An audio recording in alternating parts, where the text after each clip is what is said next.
Hello everyone, good morning and welcome back to my channel. Teluguफोर दिनैनि नैबे भिडिअ'आव नोंथांखौ बयखौबो बरायबाय ओमफ्राय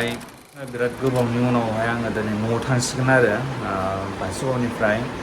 ओमफ्राय नोंथांमोना जुदि भिडिअ'खौ नायनो इन्टारेस्टेडब्ला सामार भेकेसनखौ देग्लाय आङो आलासिजोंनो दिन थांहोनाय जाबाय ओमफ्राय न'आवहाय आं सानबेसे थाहैनो मोनबावगोन दिनैहाय 12 सानब्रै थाहैनो मोनबावगोन आरो ओमफ्राय स्कुलाव थांनांसिगोन जोंना 17 थांनांगौ 18निफ्राय क्लास जागोन थुगांजों लोगोसे उन्दुगासिनो नै फोजाला आङो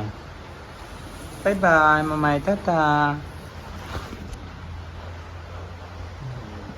बेलथायलायना उन्दुफिनबावबाय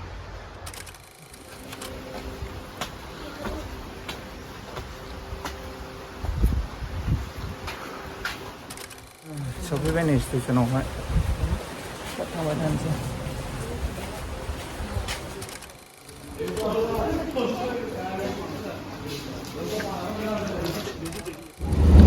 ट्रेन सफैबाय नै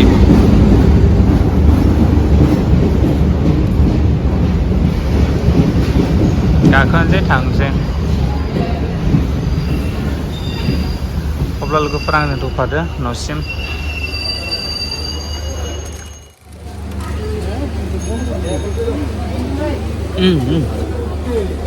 बन्द देखायनो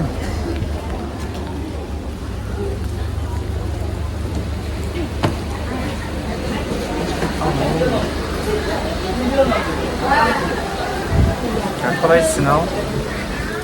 नेनानै ट्रेनानै दासो खारबाय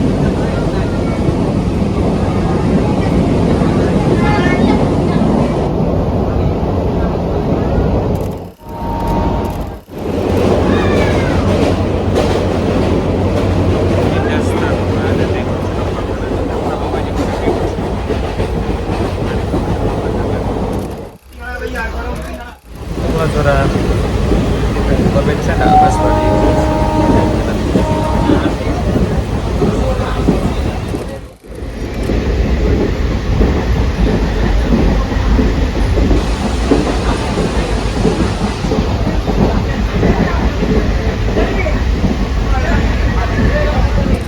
बायदाव मोनफैबाय ओंखारनाय डिस्टार्बथार आङो भिडिअखौ लाबाय थाला ट्रेनाबो गुसुंथार गोलावसो सानदों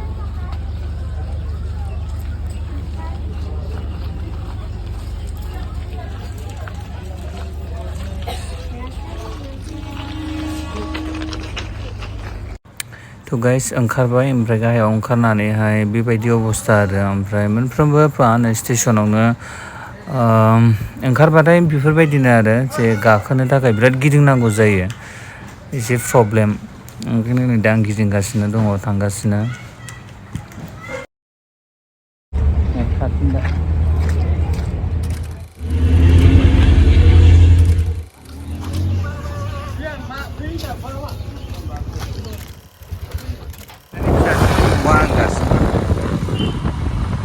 थांगासिनो दा